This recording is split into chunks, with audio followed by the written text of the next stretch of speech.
host. What did you do for Labor Day weekend? Yeah, nothing. I went out to Long Island for my dad's birthday, and then Awesome. yeah, I came back Saturday. Just I wanted to beat all the Labor Day traffic. Don't blame you. How old's your dad? 73. Oh, okay. Yes. My dad will be turning 80 next year. Oh wow. Yeah, pretty fucking old. Getting up there, big numbers. Not small numbers. All right, you ready to go? I'm ready to go. All right. Let's do this. We are the New York Knicks. I'm back in New York. Well, it's the Knicks. New York. We are the New York Knicks. New York. For this new season we're about to enter, the Knicks is taking no shorts, just like winter. New York, New York. New York be about the Knicks, huh? But the best thing about New York City is K-N-I-C-K-S. Everybody say go New York, go New York, go! Go New York, go New York, go! Everybody, welcome to the New York Knicks Podcast, part of Dash Radio. I am Jay. How you doing, Mark? I am doing. Jay, why not us, Jay? Why not us? Why not us? When the draft comes, why do we never move up? When the star is available, why do we never get him? Why not us, Jay? Why not us? It's very poetic. Why not us? Why not us? Our email is nyknickspodcast@gmail.com. I have a feeling most of these emails are going to be related to the big topic today, so why don't we just let the emails drive our talking point? Sure, why not? Actually, I wanted to read one of the questions from Facebook. I thought was a good one also. Was We got an Instagram one, too. Okay. Rob writes, who's the next star Knicks fans are going to say is coming here at the end will never come here? Who do you think? So, by the way, since last show, Donovan Mitchell is on the Cavaliers, and Cam Reddish may or may not have asked to be traded. There was rumors that Cam Reddish asked to be traded. Cam himself on, I think, Twitter said that, who'd you hear that from? Like, he refuted it on Twitter. Twice. Twice, or Instagram. I don't know, some social media. But anyway, Jay, why not us? Why not us? So I think the next star we're probably less than a season away from the Zion rumors to start, right? No. There's never, you don't have a break. We're not going to take a year off from chasing a star that's not coming here, Jay. So the next year, it's all going to be about SGA. Shai Gilgeous is going to come here. It's guaranteed. It was God told Moses on Mount Sinai that SGA is coming here, and the Knicks are going to trade Cam Reddish for him and maybe a draft pick. It's going to happen. It's going to happen. I can't believe it didn't happen. Why not us, Jay? Because Holmgren got injured, so they're going to trade their best player instead of just wait a year. Makes sense. Yeah. I mean, they've been tanking with him. Why would they just keep tanking with him? But he's definitely the next one on the list. Mm-hmm. Bill Simmons on his show, even him and Russillo, they said the Knicks should go after SGA, and in theory, SGA should cost less picks than Donovan Mitchell. I'd love to get SGA, and he's got 5 years left on his deal, so he's probably going to force his way out into the Knicks. Everyone's forcing their way to the Knicks. It's amazing. So there's a bunch of things came out. I had some questions for you. So initially, Woj at least, and there's a lot of reports. So who the heck knows what's true, what's not true? But I tend to, if Woj reports it, I'll give it some credence. Woj reported that the Knicks' initial offer was RJ, Mitch, Obi, and 3 unprotected firsts for Donovan Mitchell. What do you think of that, Jay? I think the Knicks are so lucky that Ainge got greedy and said no to that. That would have been an absolute disaster. How mad would we have been? That would have been an absolute disaster. What's the goddamn point of getting Donovan Mitchell if no one's left on the team? You would have had 2 6-foot guards. You would have had, I guess, Fournier or Cam as your starting shooting guard. Your entire big man rotation's gone. You have Randall and I guess Isaiah. Hard to see. Hard to see is good. I mean, but then your backup is like Sims and nobody else. It's just a bizarre move to get rid of RJ, especially. Getting rid of RJ what do you left? Like, he's the one. He was like the centerpiece of the team to build around, and you're like, oh, we can. And Donovan Mitchell is clearly better than RJ, but like, is he enough of an upgrade to make the trade worthwhile? There's a lot of people saying like they should have made the trade. They should have made a trade. If that deal got turned down, what do you want? Like, are you really mad that the Knicks didn't do that deal? I mean, in theory, that maybe the Knicks gave 2 pick swaps. I mean, Cleveland had 3 unprotected firsts plus 2 pick swaps. Was it 3 unprotected firsts? Yeah, but that's the also, Cavs. The Cavs are going to be better. Those are worse draft picks on paper. It's also the Cavs have a nucleus that's worth going all in on. The Knicks aren't quite there yet. So the Jazz got Colin Sexton, Lauri Markkanen, Ochai Agbaji, 3 first rounds and 2 pick swaps. I think the Knicks deal was better. I think Ainge just wanted to stick it to the Knicks and took a lesser package. I mean, I don't think so. I mean, first of all, that player they took, who I'm not going to even try to pronounce his name, was the 14th pick of the draft. So they really got 4 firsts if you count that player. And I guess, two pick swaps. If you want to do that, you could say Obi was a top 8 pick. Yeah, but this was like this pick just happened. The guy hasn't played a game yet. I don't know. Lowry seems like a salary dump, and Sexton's not that bad of a player. He's a very good player. I still think the Knicks package is better. The Knicks firsts are going to be more valuable than the Cavs first. I mean, in theory, they should be more valuable because the Knicks. Yes, I agree with you completely. Yes, the Knicks have a track record of being an absolute dumpster fire. So you'd bet the Knicks. You'd bet in those 3 picks being top 10 picks much faster than you'd bet in these Cavs. These Cavs picks are all going to be 20 or later, basically. So the Cavs were a pretty good team last year, and they basically got Mitchell without giving up anybody who's in the rotation because Sexton was out all season. Is it weird also so apparently all the picks that they've traded for Cleveland, they start in the year Donovan Mitchell is able to leave in free agency. So maybe they're like, yeah, Donovan, have fun in Cleveland. I'm sure this will work out for you guys. That's funny. So I guess first off, a lot of people are giving Leon Rose a lot of credit for not going crazy and being just playing smart. Do you think that first package he offered was smart? I think that was crazy, and I think he should have been fired on the spot for making that offer. And Also, why would Leon Rose think that Danny Ainge wouldn't be greedy? well, I mean, there's a difference between that seemed like he was like, all right, I'm not going to go back and forth. This is our best offer, and Ainge still said no. And the final offer seemed a lot worse. The final offer, was it IQ, RJ, or they removed RJ? No, it was IQ, RJ, and 2 firsts. So, Yeah. So basically, he backtracked. took away a first, and he swapped IQ with Obi and Mitchell. Obi and Mitchell with IQ. For some reason, I think Leon Rose made a lot of really poor calculations. Mm-hmm. Like the first calculation, thinking that the Knicks are going to be a better team if they get rid of RJ, Mitch, and Obi, and they bring in Donovan Mitchell. It's going to and 3 picks. It's going to be worth making that trade. I think that's a poor calculation with this team. Honestly, I would have fired him right there. Second, I think the idea, and I know people love Leon, but the idea that he did not know that if you can't come to Danny Ainge and go, this is our last and final offer. Of course, it's going to be like, yeah, this is a negotiation. We're going to try to move up from here. Mm-hmm. So there's no way he's going to think that Danny Ainge is just going to settle on that. But you did not anticipate Danny Ainge being greedy?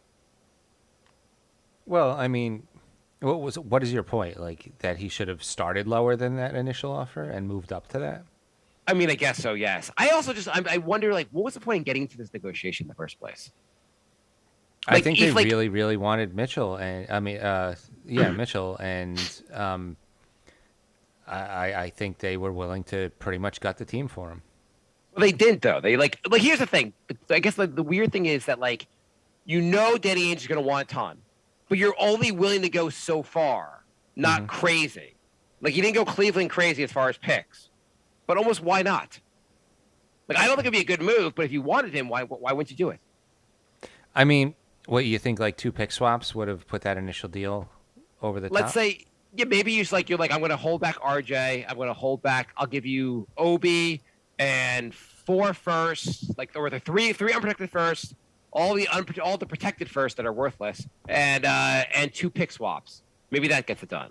Like, my question really is, why did the Knicks not go over the top? If you were going to be in it, be in it. I mean, I don't think it's smart to be in it, but why? Why not? I would argue they went over the top, and they just didn't want to do something like completely insane. Although the two pick swaps, you got to think that Utah is going to be bad for a little while, so like you're not even going to. Right. It's not even going to be a big deal getting the pick swaps. Yeah. I just think the calculations on the idea that like not anticipating like also did they not they thought they had him like you're like, well, there's no one else you can trade with, and Cleveland's like, no, you can trade with us. Like, did you not anticipate another team going over the top? I don't think they went over the top. You don't think Cleveland Ainge took went a over the worse top? deal. I think Ainge took a worse deal. They got a lot of draft picks. You know what actually kills me? Forget this miscalculation kills me even more. Is that Leon Rose thought these protected firsts were worth anything? I know.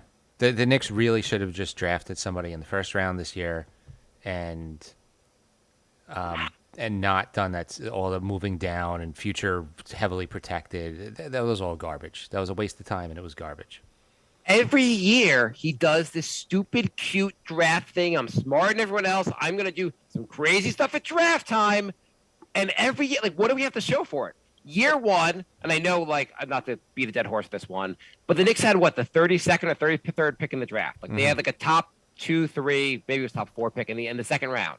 That's almost a first-round pick, and they're not an amazing pick, but, like, you can probably get a decent player there. The Knicks punted on that. They traded that second-round pick for a future second-round pick.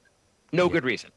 Then the year two, the Knicks they had picks 21 and 23, ended up only taking someone at 25. Why not use that first-round pick? They punted again. I guess they ended up turning that punt into Cam Reddish, who our coach doesn't want to play. It doesn't, like, you're not. What are you doing with these picks? This year you use the pick to get off. You use your first-round pick basically to get off of Kemba Walker's like $9 million contract, which you never needed to do. I don't get the people saying Rose is doing a good job when he's he made some good picks like late in the draft, but there is plenty of good first round picks that he could have taken that would have made the team better. It's like, I like IQ, I like Grimes, but the Knicks would have been better off drafting somebody higher up in the draft who's arguably better than those players. I hate the argument. People are like, well, there's no playing time. Our roster's there's no playing time. Is our roster that stacked? I didn't know we won 82-0 last year. I didn't know we won the title. I didn't know we had the best team in the history of time. No point in drafting when you already locked in the 11th seed. I mean, why add to that talent? Why not just draft players every year like every other team does, give them roster spots, and see what happens? Maybe you get a guy who's like, he wins playing time in camp because you're like, hey, this guy's better than Quentin Grimes, or this guy's better than Obi Toppin, he'll play over him. Or maybe you get to this point and you're like Danny Ainge, hey, we have a bunch of young guys who have shown a lot of potential. They haven't got major minutes yet, but you see they have potential, and you're going to want them in the deal. Yeah, it's like if Woj's report is totally accurate, the Knicks didn't even offer those projected picks that they moved down for, and Ainge didn't ask for them. So basically, they were worthless. And I'm sure they must have been part of the trade. I don't know. I mean, maybe Woj doesn't even mention them because they're such like a non-factor. I mean, obviously, it wasn't this like over the top thing that got the trade done. No, he's like, listen. By the way, Leon Rose never spoke to Danny Ainge the entire time. I heard he hired somebody else to do negotiations. Gerson Rosas, who came over from Minnesota, he did handle negotiations because he had like a relationship there. Great relationship. That worked out real well. I'm glad you had the guy with the relationship. That worked golden. That was a golden idea. Another brilliant move. Brilliant idea. I don't really understand exactly what like. Do anyone feel more confident Leon Rose is more qualified for this? Like, is qualified for this job? There's Rose defenders out there. There are a lot of. Everyone thinks he's playing 5D chess, and the team isn't bad. I mean, they're not like good, but not bad. Like, they're not. We're going in some direction, slightly through the mud. I don't hate all his moves. I like IQ. I like Grimes. I like Obi. I think he could do a lot more with all the options he's had. During the negotiations, I didn't see. I really liked that initial offer, but you got to throw in that top 18 protected pick. I mean, this year's draft, there were 2 steps to his trade. If he did step 1, he would have had protected picks. Plus, he would have gotten that first round pick he could have used. Mm-hmm. Whatever. Yeah, at no point was it was Danny Ainge like, come on, give me the protected picks. I need the protected picks. You know what I'm going to be really, really angry is when all these protections take effect and we end up with either second rounders or it just disappears into the void and we ended up punting on a first rounder for absolutely nothing. That's when I'm going to get really mad. You also know he's never planning on using these picks. He'll never draft someone. He'll just keep punting and be like, it's too hard. It's as if 15 guys aren't on a roster. Everyone feels like our team is so stacked, it doesn't make any sense whatsoever. So Jorge writes, hey guys, are you kind of glad we didn't get Donovan Mitchell? We probably would have been an 8 seed with a gutted roster and 5 less picks. So what's next? Yeah, it does really feel like this was very similar to Melo, especially when you look at the trade packages. How different is this from Melo? Yeah, I mean, you could argue that still would have been more left after this trade. You still would have had Brunson, Randall, Cam. It wasn't as. Do you really count Randall and Cam as positives? Nothing against Cam, by the way. I don't know. I honestly don't know, but better than what was left after the Melo trade. I mean, we had Amari. In theory, was a good idea. We had who else was still in the... That was really about it. Yeah, there wasn't that much on the team. And I guess he could. I mean, Melo was a better player, but even though I had someone arguing with me online, there was that Donovan Mitchell was better than Melo. I'm like, are we really now rewriting Melo is a very, very good player? No disrespect to Donovan Mitchell, Melo was a better player at that point in his career. There's no question about it. I am not a Melo fan in the slightest, and I will still admit that he was better than Mitchell. I mean, Mitchell's good. The thing is, with Mitchell and the whole point of did he really move the needle that much to go all in on him? No, that's that. Well, back to Jorge's question. Yeah. If you made that trade, you're still probably a play-in tournament. Only now you have a lot less draft picks. Yeah. So the rumor also is that the Knicks organization, they weren't that into RJ. There were people in the organization, I guess. They always talk about people in the organization. You never know, who actually says what. But they're saying that basically they were totally fine. People in the organization aren't that high on RJ and felt kind of forced into giving him the contract extension. Well, yeah, if he was part of the initial offer and the final offer, clearly he was not in untouchable status. Yeah, according to an NBA source, the Knicks, this is from Mark Berman, the Knicks would have preferred not to sign Barrett to a hefty contract extension at this moment. They wanted to at least wait until the mid-October deadline to see him at training camp, or even July 1st when he would have hit restricted free agency. Training camp? You're going to play a couple scrimmages and be like, all right, yeah, you're right. He's worth $100 million. I mean, I understand they signed Randall a year earlier than they needed to, and it worked out poorly. So maybe you're thinking we're more hesitant for that reason. Oddly enough, Randall wasn't part of any of these packages. Because no one wants Randall. Yeah. Every time I see someone online being when people are like, oh, maybe we need to maybe use some of these protected first to move Randall, they're like, no, Randall's an asset. You know he was All-NBA a year ago? Yes, we all know that. We all know that. And we all know that no one in the NBA will give you anything for him. Yeah. Even the Lakers, who were last year of probably a productive LeBron, and they're still no, we're not even going to trade Westbrook for Randall. You don't think the Lakers would do that? I think the Lakers would do that. It was rumored that the Lakers have reported they have no interest in Randall. Oh, I thought the Knicks said no to that. No. The Lakers are stupid. They should think Randall would be worth. I'd rather have Randall than Westbrook. Of course. The Barrett was drafted going on from what Berman wrote. Barrett was drafted before Rose and senior executive William Wesley's time with the team. The Knicks general manager Scott Perry made the Barrett pick in 2019. Even though it wasn't unanimous, they didn't want to pay RJ now. They like RJ. but he's not one of their guys, the NBA source said. Their preference was to trade him in a Donovan deal. If they got Donovan without Barrett in the deal, they weren't going to pay RJ now. So even if they got him, they weren't going to give him the extension. Well, they were going to wait on it. It's just like kind of a I know RJ got $120 million. It's a ton of money, and it's great. But it was kind of like, here's $120 million because I guess we have to give it to you. I mean, I'm fine with RJ having as many chips on his shoulder as possible because, like, great, let him play, like, let him just overcome all that shit. Yeah. But it's not a great vote of confidence when your team's like, when it's reported, basically, we kind of wanted to trade you. We kind of gave you the extension just to, like, say F you to Utah, but we really didn't want you. Weird. Jonathan writes, hey, guys, I'm so frustrated about not getting Mitchell. When will we get another chance of getting a 25-year-old star who wants to play for us? And for the fans saying that was a lot to give up for him, what do you think the next GM of a star player is going to ask for? Ainge set the market. So now we are left with our young guys who are fans overly hyped. If you listen to the majority of our Knicks fans, our young guys are like Kobe Bryant. And what are we going to do with all those picks? Because we can't draft them all. So if we don't want to trade them, what's the point? Well, we're going to need more players and more talent, so we can just keep trying to find more talent. That's what I got. I don't know. I mean, we say we have all these picks, but I said it before. A lot of these aren't even going to convert. They're either going to turn into second rounders or they're going to disappear.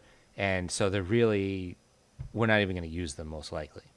Yeah, or else, next year, Leon's track record is to play cute in the draft. So he's definitely going to play cute again next year and, like, punt something or whatever. I just feel like I was chatting with someone online about this. They were saying how, like, well, it's not a top 10 pick. I'm like, well, pick 11's not like it's still a pretty good pick. Well, it was a weak draft, and like all the guys we're going for these days are guys. Donovan Mitchell was drafted 13th. Jalen Brunson was drafted 35th or something, somewhere in the second round. Mm-hmm. There are a lot of players that get drafted after 10 who end up being pretty good. And then the person's response was, well, I mean, it's almost impossible to find those guys. Yeah, do the impossible. Find those guys. Every other team has found those guys. Every single other team. Yeah, if you don't take a chance, you're never going to find these guys. It's also the same organization, same fan base that's like, Quentin Grimes is amazing. He was picked after 10th. IQ is amazing. He's picked after 10th. If the 11th pick just turned out to be another IQ type player, great. Like, we're going to be worse off for having that player on the team. You're never going to guess what pick Shea was, the next guy the Knicks are targeting. 11? Yeah. Yeah. It's just crazy how the Knicks they're like, well, we don't even need a second round. What's the point of even taking a second round pick? Oh my God, that guy was taking a second round. Let's give him like max money. It's just like it's really, really hard to build a winner in the NBA, but it's even harder if you're not valuing the draft. Yeah. It's super hard to find guys in the draft, but if you're not drafting, like getting a star player like Donovan Mitchell is really they don't come up very often. When they do, you have to gut your team to get him. And then if you get Donovan Mitchell, what do you have? Let's say you have Donovan Mitchell, Jalen Brunson. Let's say you kept RJ. Are we winning a title? I mean, they're capped out, so that's the team. Well, you'd say, well, you know what? There'll be another star. I mean, Donovan Mitchell's the first star. We'll get a second star. What are you going to trade for that second star? Because you already gave all your assets to get the first star. Yeah, and you can't do free agency because you're capped out. Even if you trade RJ, you still, between Randall, Brunson, and Mitchell, you're capped out. That's it. If your strategy is to get your star players through trades, you're in a really, really tough situation. Yeah. You can get one star in a trade. You're not going to get multiple. You're either going to have to do it in free agency, which means managing the cap, or drafting. And yeah, I'm not talking about like if you have cap space and you do like a trade where like you sign the guy, but it's a sign and trade just to like that's different. Yeah. A real trade. What teams have traded their way to 2 stars when they're real actual trades? I can't think of one. You have to time. I mean, there's teams that have timed it where they signed one guy and traded for another guy in the same offseason, but I can't think of one that made 2 monster trades. I mean, you could say Lakers, they signed LeBron, and then the next season they traded for Anthony Davis. Right. The Nets signed Durant and Kyrie, and they the next season they traded for Harden. Fine. Yeah. Yeah, one trade. And also you got Harden in that team. And the issue is that team, despite having 3 superstars, people were like, this team's kind of gutted. There's no one else on the team. Right. That was still an issue with those 3 guys on your team. And with that team, I would argue that their supporting cast was pretty good. Yeah, they were actually. I mean, we'll see. They're back this year without obviously with Ben Simmons instead of Harden. But Got one more email. to the email question. Jonathan writes, can anyone tell me what we're going to do with 9 first-round picks that we have in the next 5 drafts? We can't have them all, and for some people, we can't trade them either. So what now? If I were Leon Rose, I would have offered 4 first-round picks instead of 3 and take Barrett out of the package. Utah's main targets were unprotected first-round picks. And another thing, now that Barrett is making $26 million a year, do fans are going to boo him when he's shooting 33% from 3, 42 from 2, and not creating for others because of his tunnel vision? Because in case anyone forgot, Barrett is one of the most inefficient players in the whole league. Knicks fans will. It doesn't matter how much you're getting paid. Knicks fans will just boo you anyway if you're bad. No issue if you're paid a lot or not. I can't really argue with the inefficiency. I mean, he's got to work on that, or the Knicks aren't going anywhere. No, I mean we're really banking on his future. Like, Yeah. I mean, he has to get more efficient. But a lot of players, I mean, like I'm not looking at the stats right now, but Jimmy Butler, I remember early in his career was very, very inefficient. Yeah, but he also played like insane defense. Okay, well, RJ plays defense. Just to get rid of the word insane, and we're like Yeah. almost equivalent. I mean, RJ plays basketball. Yeah, exactly. I play basketball. I'm just like RJ. I don't know. I mean, it's hard to figure out a path for this team. It is. On the positive side, there's on the positive, we have a point guard for the first time in years. Jalen Brunson is going to be above average point guard. We have a lot of like average to above average players.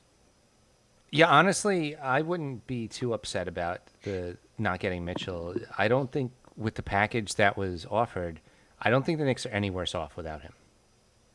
I think Donovan Mitchell would have added a few wins, but it would not been like he's a very good player, but I don't think he's quite the difference maker. If we were trading for a LeBron James 10 years ago, or even Kevin Durant right now, I would have said, yeah, just go all in with the picks. If you can, just get him here. Yeah, but I mean, without RJ, Obi, and Mitch, like, I don't think that team is really going to be higher than play-in teams. And then you're capped out and you have no draft picks. So Right. I don't think it was really. I think the Knicks dodged the bullet. I really do. Yeah, I agree with you. I just don't think I guess what's the path forward here though? Like how is the path forward different than having Donovan? Like you get Donovan Mitchell, he's a very good player. Let's say you kept RJ, but you traded OB and IQ, and you got rid of all your firsts. And they maybe added a 4th unprotected and something like that because something like that. Because that And feels way worse than the initial offer. So I don't know. Go back to the question for a second. Like read the first part of the question. I wanted to address the email. Oh, the first part was that we have 9 draft picks in the next 5 years. Oh, like I think what you were saying before, like the draft picks that really matter are the Knicks draft picks. Like those are the ones those are often the unprotected ones. And those, I mean, the Knicks might be really good, and if they're not going to be worth that much, or if the Knicks suck, it's going to really be painful not to have those picks. Right. But yeah, like I said before, I'd be surprised if we got more than one of those 3 protecteds. I don't think we're going to get any, but I'd be surprised if we got more than one of them. Yeah. Is it weird though? Like, I'm just gonna hang on, Jay. We have a caller. Okay. Hello, caller. Ring. Hey, Jay. Mm-hmm. This is Mark from. I think we just started the podcast. Oh, hi, 2010 Mark. Yeah, we just started the podcast. So, what's the gripes in the Knicks world these days? You're still doing the podcast? We must be pretty big. No. Oh, did we take a long hiatus? And we're finally back to doing it. This guy Jeremy Lin came. Numbers went really high, and then Knicks weren't good for a while, and we kind of flatlined. Cool. Yeah. I don't know why I called in, but Jay, what's going on with the current Knicks? Like, just ruin the future for me. All right, so we tried to gut the team for an all-star, just like when we first started the show. Oh, yeah, we're just doing that right now. But it's going to work out. We're going to get Melo. I mean, no one else can be on the team, but, like, it'll be fine. We got Melo. Yeah, it won't be, but yeah, it'll happen. Yeah, and so let's see. What was guiding the team? What did, like, what were they offering? A lot of draft picks? Draft picks, Felton, Chandler, Gallinari, Mozgov.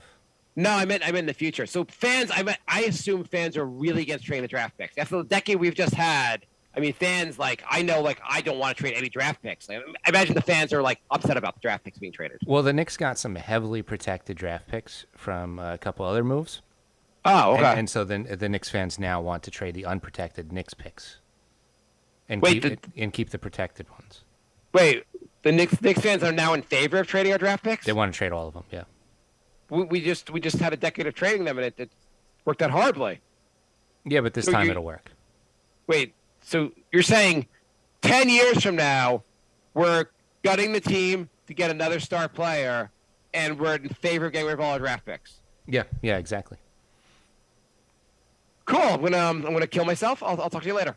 No, don't kill yourself. There's more? We have 580 more episodes to record. Oh. So I already was like a car accident, and now I'm just in hell? Yeah, pretty much. Welcome to purgatory. Isn't it amazing? I don't know, this bit was a bad idea, but isn't it amazing how, like, where we went from, like, trading all the draft picks, everyone being like, oh my God, what did Isaiah do? What did the Knicks do? We got rid of all the draft picks. Oh my God, we traded all these picks for Melo. We have no draft picks. We're finally getting draft picks. I'm bored of drafting. Let's get rid of these picks again. It's complete lunacy how we run this organization. It is. Not we, but the Knicks. Okay, so why don't you pull up the Instagram question? I will take a quick break. While you Okay. Football fans, the first Sunday of the NFL season is here, and DraftKings Sportsbook, an official sports betting partner of the NFL, is giving new customers a can't-miss offer to celebrate the return of the NFL season. Right now, new customers can bet just $5 and get $200 in free bets instantly. As an added bonus for Week 1, everyone can experience the thrill of DraftKings early win promotion. It's simple. Bet on an NFL team to win. If your team leads by 10 at any point during the game, you get paid instantly, even if your team loses. Download DraftKings Sportsbook app now and use promo code NYKP to get $200 in free bets instantly when you place a $5 bet this Sunday. That's code NYKP only at DraftKings Sportsbook, an official sports betting partner of the NFL. Minimum age and eligibility restrictions apply. See show notes for details.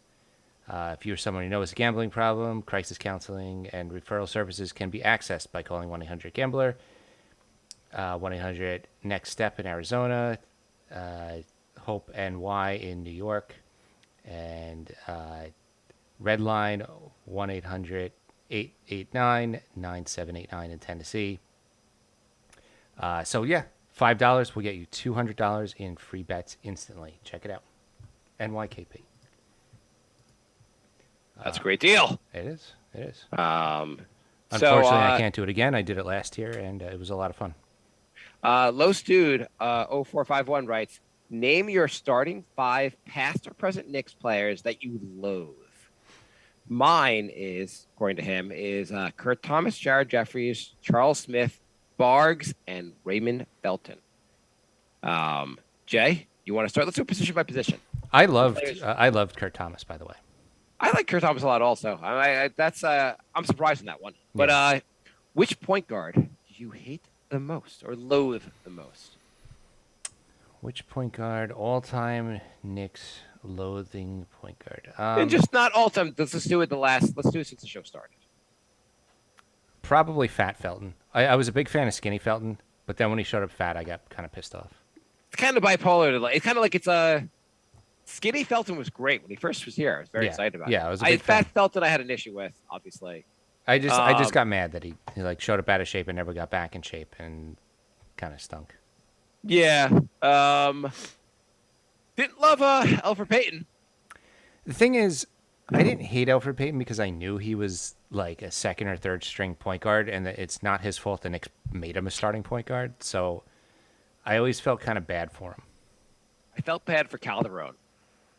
He got a lot of shit when he was like, I'm coming to the Knicks to be a backup. And then Phil Jackson's like, you're our starter. Sorry, what? Like, excuse me? I'm like 36. Yeah, like my career, I was hoping to do one more year, and you're like, nope, you're playing 48 minutes a night. Do it. I guess I did. If I can just separate Fat Felton as a separate person, I would say Fat Felton. Yeah. Shooting guard. J.R. Smith. He wasn't that bad though. It depends what day of the week. The fact that Yeah. you knew he was going to play horrible every Saturday and Sunday, just I couldn't deal with it. He was a very frustrating player. Look at his. If people don't His remember, splits look at his are splits. frustrating. Like weekend games, he averaged 14 points a game and shot like 15% lower than during the middle of the week. He was scoring 24 points a game. Yeah, J.R. Smith, because of the talent he had, was very, very frustrating. I agree with you on that one. Just seeing him tweet at like 3:30 in the morning from a club, I'm just like, you're such a bitch. Small forward, I guess. Charles Smith. It's not since we started the show, but Yeah, still. okay. So you're not gonna do it since we started the show. Like you're just gonna go back. I'm trying to think of a small forward I disliked. Does Bargnani count as a small forward? The way the Knicks used him, yes. I know. Fine. Guy It's played fine. like He's- center in Toronto. But, like, I think the Knicks played him way out of East position. East is big. Okay, power forward. You're gonna say Melo. I know you're gonna say Melo. It's weird to say Melo. Melo's the most productive player we've had since the show started. So I know. I just didn't think he was a great teammate. he was frustrating, but in retrospect, at least like he could play well when like it's the Knicks kind of screwed him over also. Yeah. There's the problem also with since we started the show is there's no one's been on the team very long. The team just turns over and over and over. In many ways, I'd say KP because KP I find extremely frustrating. Can I say Jerome James? Sure, I'd say KP. I loved him until he was traded, and I just started hating KP. And I just wish I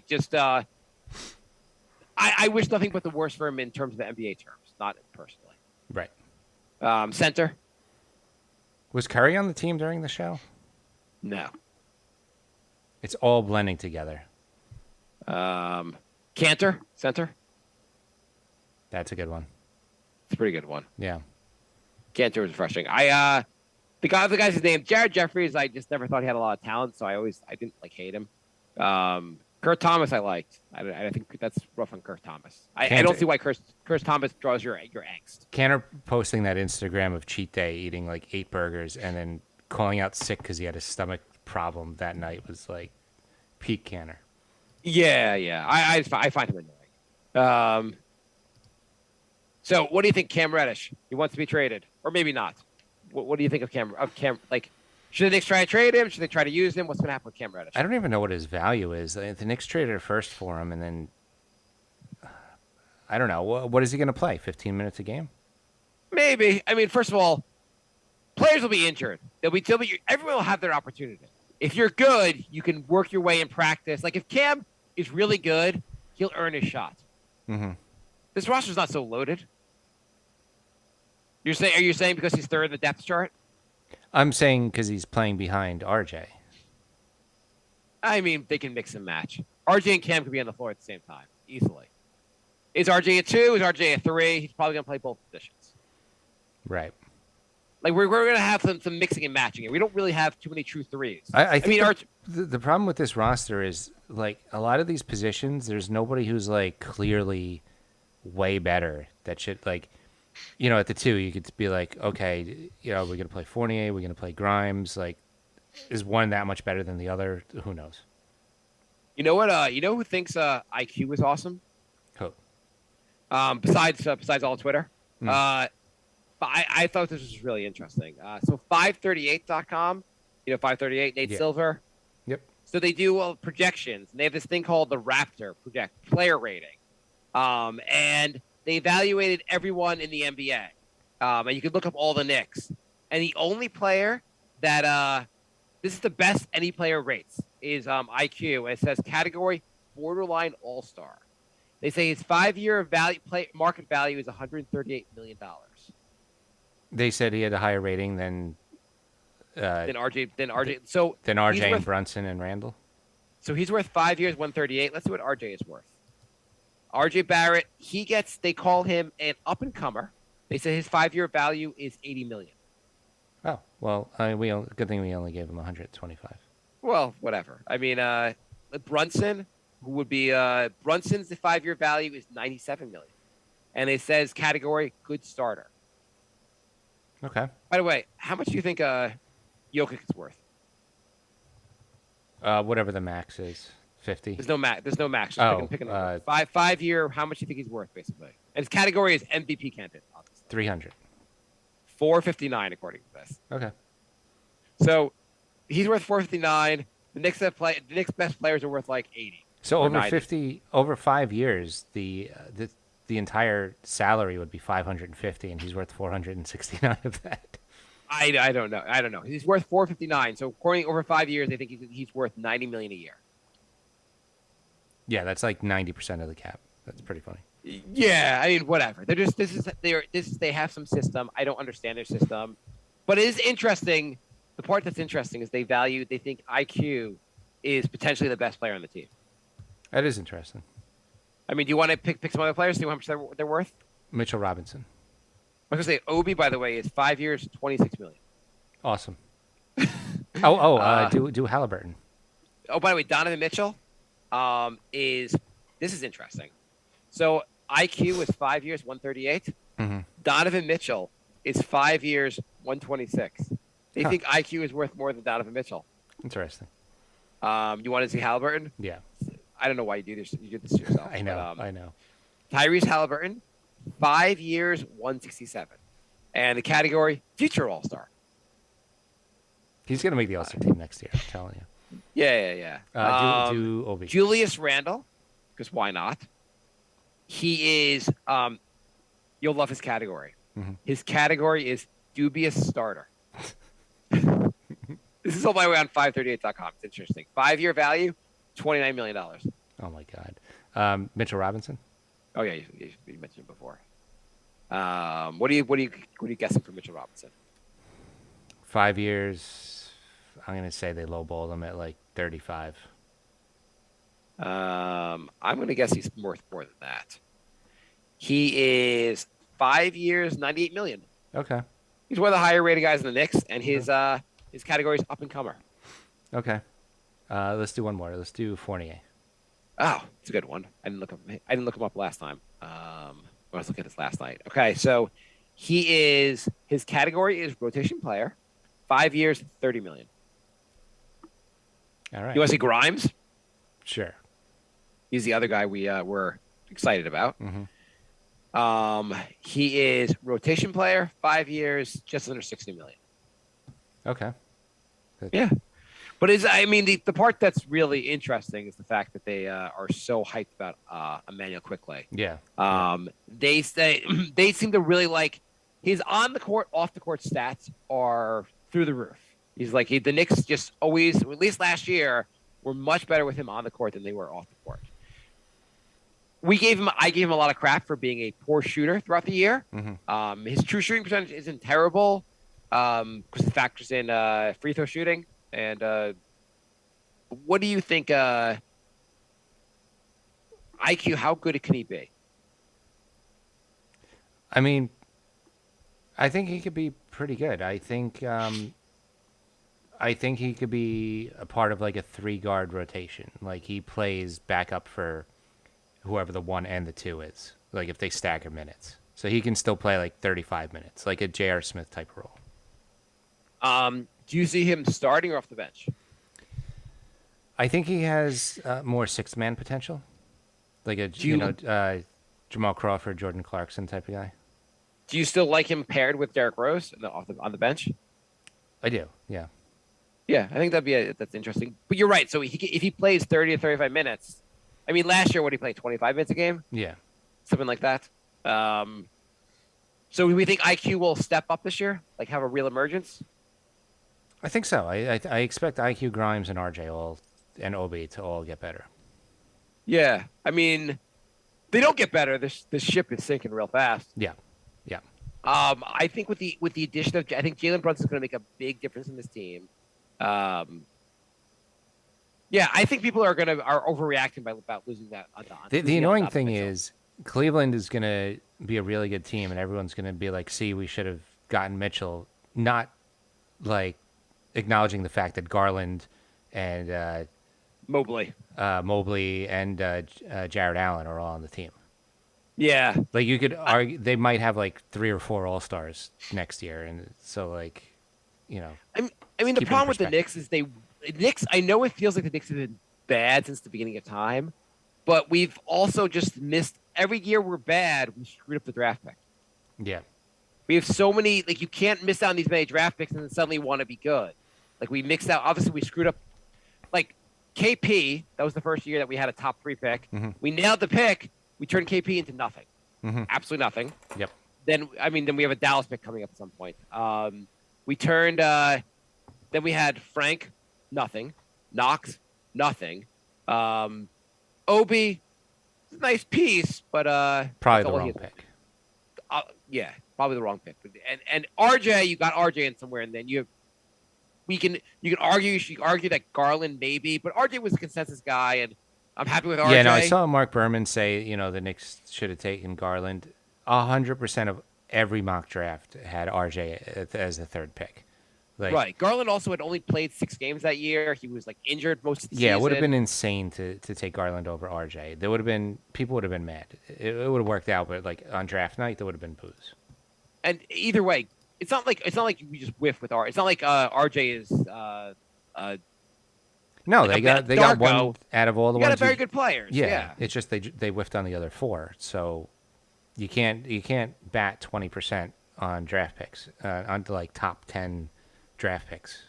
Right. It's almost like we should have been bad longer if you're gonna miss all these picks. It's almost like the Knicks should have been bad a little bit longer. Like in that year, the year we won 42 games and we were all excited for the 4th seed. Mm-hmm. Perhaps the Knicks shouldn't have brought in all those vets. They should have just kept going with the young guys a little bit longer. Right. Because they were like, well, now we got Tibbs and we want to win now and all that, and it kind of now put us in a worse seed as far as actually like drafting. Like now we're in this like stuck in the mud where we're not going up and not going down, kind of. Like where are we? Like what? 8 to 11?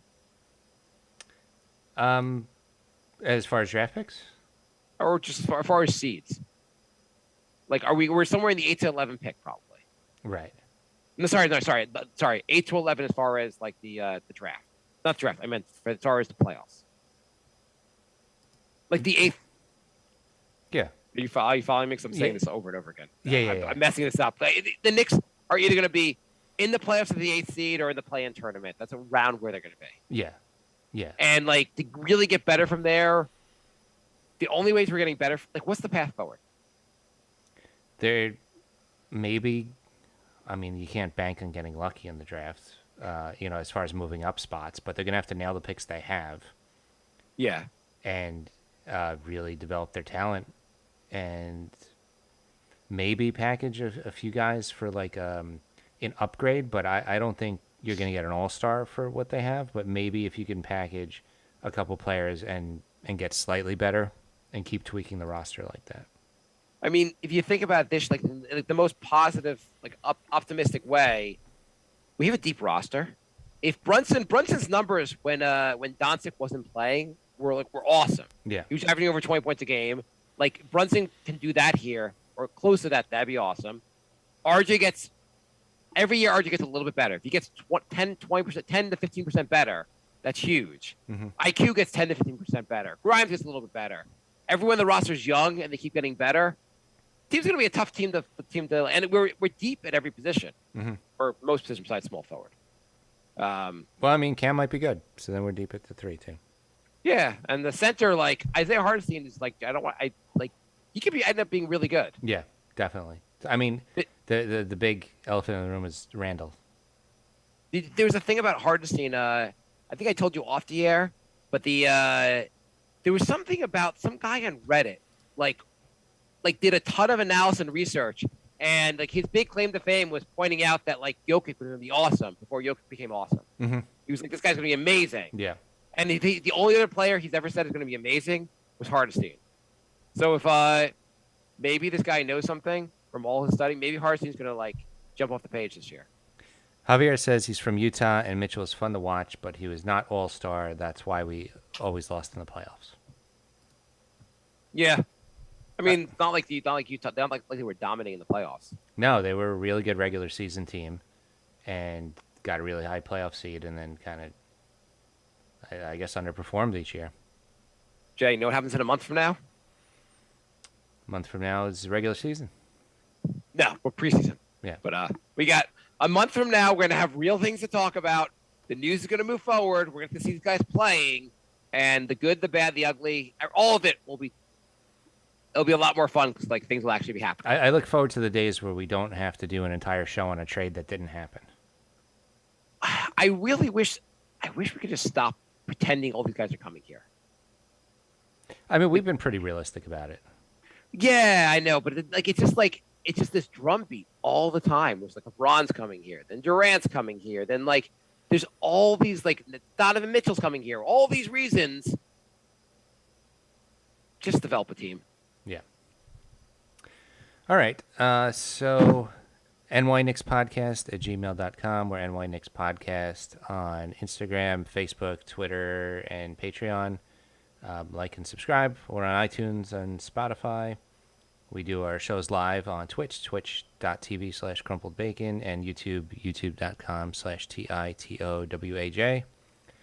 We will be back next week, and maybe something new will happen. If not, we're going to have to start doing our preview of... Maybe next week they'll have traded Donovan Mitchell to the Knicks. Like Cleveland will trade him to the Knicks. Yeah. Donovan Mitchell will just refuse to go to Cleveland. By the way, I have to say for the people who are like the IQ lovers on Twitter or just like out there, I like IQ. But there are people that are like huge IQ fans. It's to a certain extent, it's a shame he wasn't traded for Donovan Mitchell because if he was traded for Donovan Mitchell, it's almost guaranteed he'd be better than Donovan Mitchell. Yeah. If we traded him, he would have been a guaranteed All-Star. Now he can only be a borderline All-Star in the Knicks. I mean, honestly, I'm happy. I'm happy the Knicks did not trade RJOB and Mitch Robinson and It was three a unprotected. lot. It was a lot to trade. It just isn't like That would have been hard to stomach. yeah. Like I feel like we almost felt like he was the Messiah coming here. Like people were acting like, oh my God, Donovan Mitchell's the greatest player to ever play the game. Well, I think the other part that people weren't thinking about is that him and Brunson are both about 6 feet tall. A lot of people pointed this out, but go on. I've never seen a championship contending team with two guards that small, two starting guards that small. Like that would have created a lot of matchup issues. That would have been exposed like pretty quickly, I think. It's weird also because people were like, well, Mitchell, his wingspan, so like he has such a great wingspan. He's like he wouldn't get smoked. You're like, doesn't he get smoked every year in the playoffs? Like teams pick on his defense every year in the playoffs. That's part of the reason Utah does not win in the playoffs. I'm pretty sure he got targeted this year in the playoffs. I mean, wasn't Jalen Brunson killing him in the playoffs this year? Yes. Yeah. And Donovan Mitchell's a very good player, but we're going a little over. Do you think is Cleveland going to be a top 4 team now? They might be. You think so? They have Garland and Allen both made the All-Star team last year, right? So now you're talking about you got like a 3 All-Star starting lineup plus what Mobley's pretty darn good. Yeah. So I mean, it's a pretty nasty team. Yeah, they're going to Are you getting tired of teams lapping us, Jay? I mean, the fact that they did a complete rebuild in like 3 years. They won the title, got really bad, and now they're better than us again. It's crazy how quickly. It was only 3 years, right? No, it's pretty good. Yeah. I mean, you got to nail draft picks. That's what it comes to. I mean, they got 2 really great draft picks with Garland and Mobley, and then they got lucky that the Nets for some reason didn't want to keep Jared Allen and LeVert. And LeVert, yeah. I mean, I don't know. It's just I'm impressed that they were able to do a complete rebuild in 3 years. I mean, honestly, other than the Kings, every team has done at least one sometimes 2 or 3 rebuilds in the amount of time that since we started this show. I mean, the Kings. We're better than the Kings. All right, I'm going to end the show on that. We're better than the Kings. Thanks for listening, everybody. We will be back next Monday. Happy trails to